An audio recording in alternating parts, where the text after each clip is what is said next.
네, 안녕하세요. AMPM 글로벌 마케터 이정우입니다. 오늘 주제는 AI를 통한 블로그 글 최적화에 대해서 한번 시작해 보도록 하겠습니다. 보통 마케팅이나 광고를 진행하다 보면, 그리고 블로그를 직접 운영하다 보면 검색 광고에서 가장 많이 노출이 되는 것들이 바로 이제 블로그 글이라고 할 수 있어요. 옛날에는 이제 뷰탭이라 그래서 다른 블로그나 카페에 인기글이 보였는데, 요즘에는 뭐 인플루언서 추천글이라든지 포유 글이라든지 이런 글들이 좀 많아졌거든요. 그래서 예를 들어서 소비자들 같은 경우에는 어떤 키워드로 광고를 진행을 할 때 그 키워드에 상위 노출된 블로그 후기 글을 가장 많이 참고하고는 해요. 간 건강 비타민으로 검색을 해본다고 해볼게요. 간 건강 비타민. 이렇게 광고 영역이 있고 밑에 다른 뭐 동영상 영역이 있고 이래요. 근데 보통은 광고 영역 조금 믿음직하지 못해. 나는 진실된 후기 같은 거를 좀 보고 사고 싶어라고 하면은 쭉쭉 내려가면서 간건강 밀크시슬 추천, 그리고 뭐 간건강 밀크시슬은 어디, 이러면서 쭉 제품들이 뜨기 마련이에요. 그러면 이 블로그 후기글 같은 거는 이 사람은 같은 소비자로서의 후기글을 작성을 했구나. 이거는 곧 결국 심적 거리감이 어느 정도 완화돼가지고 소비자들에게 긍정적으로 접근이 가능하다라는 장점이 있습니다. 하지만 이거를 쓰려면 하루 1,500에서 2,500자가 되는 거를 매일 쓰면서 SEO 최적화를 하면서 진행을 해야 하는데요. 이거를 직접 1,500에서 2,000자를 쓰려고 하면 저도 하루에 한 2시간에서 3시간은 걸릴 것 같거든요. 그러니까 요거를 좀 더 스마트하게 AI를 이용해서 하는 방법에 대해서 알려드리도록 하겠습니다. 그래서 제가 알려드릴 사이트는 요 판다랭크라는 사이트예요. 요 판다랭크라는 데 들어오면은 요거는 이제 비즈니스 키워드 분석 결과를 아는 툴로 아시는 분들이 많은데, 인플루언서 쪽 들어가셔서 요 판다 AI라고 있습니다. 판다 AI로 이렇게 들어오게 되면 뭐 SNS 만들기, 블로그 글 제목, 초안 여러 가지가 있어요. 요거는 지금 무료 회원 가입을 했을 경우에는 일 3번까지 사용이 되고요. 뭐 더 많이 이용을 하고 싶다라고 하시면은 요거에 대해서 뭐 업그레이드를 하시면 되겠죠. 하지만 저희 목표는 하루에 하나 블로그 글을 쓰면서 인기 게시글에 뭔가 노출을 시키는 거기 때문에 이 정도 일 사용 횟수로 충분하다라고 전달을 드리고 싶고요. 그래서 여기 들어와 보면 일단은 블로그 글 제목부터 저희가 AI 도움을 받아서 진행을 할 수가 있습니다. 예를 들어서 뭐 예시는 효소, 연관 키워드는 다이어트 효소가 있고, 연령대나 성별을 어떻게 타겟하고 싶은지를 선택을 해주면 그 키워드를 분석을 해가지고 검색량은 얼마나 되는지, 상위 노출을 했을 때 얼마나 유지가 되는지, 그리고 상위 게시글이 실제로 올라간 사람들의 방문자는 어떻게 되는지, 그 키워드의 포화도는 어떻게 되는지가 나타나거든요. 그래서 실제 나온 블로그 제목들에 대해서 이렇게 몇 가지 후보를 주고 이대로 한번 작성을 해라 라고 하는 거예요. 그러면 요거 이제 주제를 한번 정해볼게요. 주제, 저는 비타민을 꼭 하루에 한 번은 꼭 먹는 편이긴 하니까 제가 생각난 게 지금 비타민이네요. 그러니까 비타민이라고 해보겠습니다. 뭐 새로 나온 신제품도 괜찮고, 뭐 어떤 특정한 비타민 제품을 광고를 하기 위해서 요 블로그 글을 작성을 해가지고 상위 노출을 시켜서 요걸 유입을 시키는 걸 목적으로 한번 글을 써볼게요. 그러면은 비타민, 연관 키워드 같은 경우에는 뭐 건강, 간 건강 비타민, 뭐 이렇게 해보겠습니다. 타겟은 연령대는 보통 저희가 선택하는 건데 10대는 조금 잘 안 먹을 것 같고, 뭔가 30대를 타겟으로 한번 해보죠. 30대를 타겟으로 30대 여성분들, 남성분들도 나눌 수 있는데 요거는 그냥 전체로 한번 생성을 해보겠습니다. 네, 이렇게 봤습니다. 그러면 이제 키워드 분석했을 결과 비타민은 검색량이 월 79,300회, 아까 엄청 많죠. 상위 노출 유지 기간은 뭐 15일인데 상위 게시물 방문자가 3,030명이어야 돼요. 그러니까 1 방문자 기준이 이렇게 돼야 되는 거고, 블로그 포화도도 지금 365%라서 엄청 많이 지금 치열한 시장이라고 보면 되는 거죠. 그리고 여기 보면은 7일 만에 생기는 강화 비타민, 뭐 이렇게 쭉 요거를 뽑아줍니다.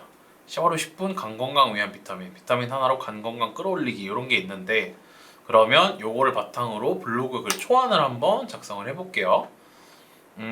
블로그 초안은 이렇게 저희가 들어오면 글 타입을 선택을 할 수가 있습니다. 제품 사용 후기, 방문 후기, 정보성 글인데 저희는 뭔가 후기성 글로 남겨보고 싶으니까 이렇게 냅두고, 작성할 줄의 주제는 비타민, 아까는 요거랑 똑같이 건강, 비타민, 이렇게 한번 진행을 해보겠습니다. 이렇게 생성을 해두고요. 여기 돌아가는 동안 챗GPT한테도 물어볼게요. 왜냐하면 판다랭크 같은 경우에는 저희가 네이버 블로그 글을 기준으로 최적화가 되어 있거든요. 근데 아무래도 챗GPT 같은 경우에는 외국 글이나 이런 것도 다 종합을 해서 번역을 해서 갖고 오기 때문에 말투나 이런 게 조금 어색할 수 있어요. 그래서 그거를 직접적으로 보여드리기 위해서 요거랑 챗GPT랑 판다랭크를 한번 비교를 해서 가져와 보도록 하겠습니다. 그러면 이제 여기 돌아가는 동안 이걸 한번 볼까요? 아까 되는 걸 느꼈습니다. 건강한 시작해 볼까요? 라고 하는데 서론에서 저도 마찬가지로 직장 생활에 치여서 문제가 생겨서 이렇게 했다라고 뭔가 사람이 쓴 것 같죠? 뭔가 내가 진짜 직장인인데 이것 때문에 뭔가 건강이 악화되고 있다. 그래서 이거를 좀 문제를 하고 뭐 간 건강 위험신호 피로를 느끼다 하면서 이렇게 피로감이 없어지지 않고 복통이 느껴졌다라고 하는데 쭉 하면서 이런 진단을 받았다. 뭔가 이제 본론의 쭉 이야기 흐름이 있죠. 그래서 이 원인을 찾아보니까 간 건강이 중요했다. 그래서 해결책을 찾아 나섰는데 생활 습관을 바꾸기로 결심을 했다. 그리고 알아보니까 밀크시슬과 비타민 B군이 포함된 제품이 좋다. 그래서 내가 선택한 거는 이 브랜드의 이 비타민이다. 그래서 이거는 왜 이렇게 하는지에 대해서 균형 잡혀 있다라고 얘기를 해주고 체내 흡수율도 높다. 그래서 이걸 규칙적으로 섭취를 했으니까 피로감도 줄고 간 수치도 개선이 됐다. 그래서 최종 평가로는 엄청 효과적이었다라고 되게 논리적으로 얘기를 해주고 있어요. 근데 챗GPT 같은 경우에는 물론 잘 쓰기는 합니다. 근데 약간은 후기성이라고 보기에는 아쉬운 글이 없지 않아 있어요. 왜냐면 비타민의 역할에 대해서 쭉 얘기를 하고 비타민 A, B, C, D, E 균형 잡힌 식단 이런 거 해라. 결론은 결국에 균형 잡힌 식단이라 이걸 해라라고 하고 있죠. 물론 요 글도 어떤 글을 참고를 해서 사람들이 되게 많이 클릭을 했으니까 그랬을 거예요. 근데 요거는 뭔가 후기성 블로그 글이라기보다는 정보성 비타민에 대한 글 같죠. 그러니까 요거는 조금 이제 아닌 것 같다라고 생각을 하고 판다랭크로 돌아오면은 이렇게 쭉 가다가 추천 이미지라고 있어요. 피곤해하는 척하는 남성 사진이라고 되어 있는데 그러면 요거는 오히려 저희가 조금 무시했던 챗GPT한테 이지를 그려줘 라고 요청을 하면 됩니다. 그래서 요 사진들을 본론의 마지막에다가 하나씩 넣어주면 되겠죠. 피곤해하는 척하는 남성 이미지를 그려줘. 너무 피곤해 보이죠? 너무 피곤해 보여.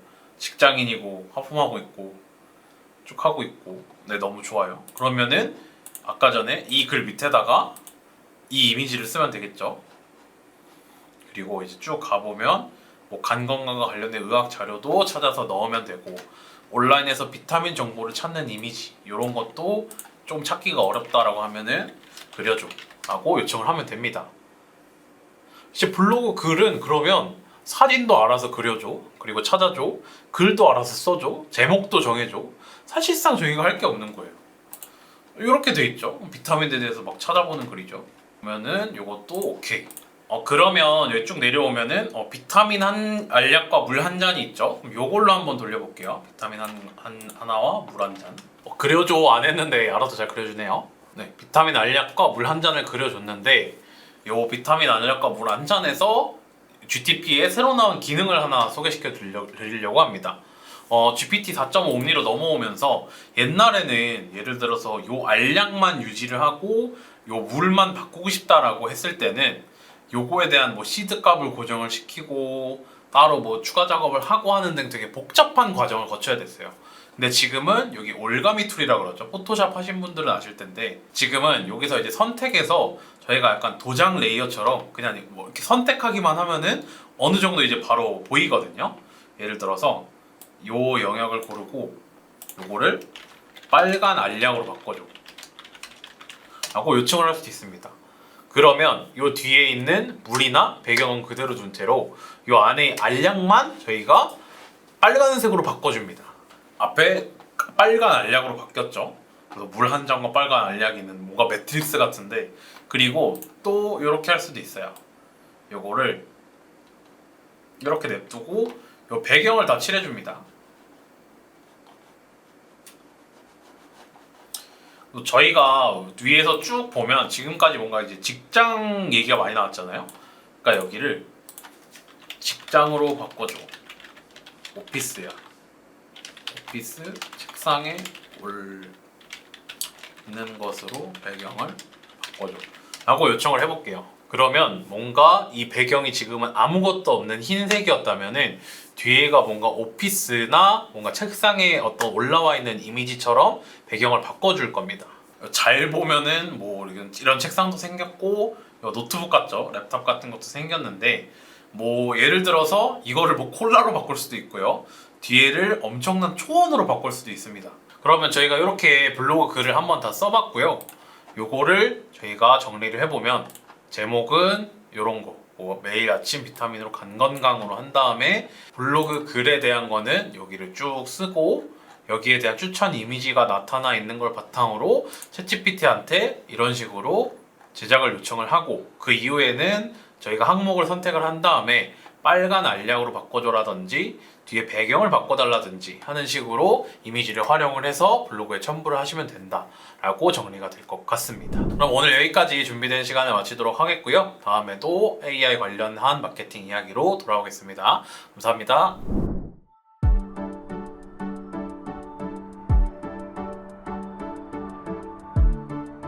구독과 좋아요는 컨텐츠 제작에 힘이 됩니다.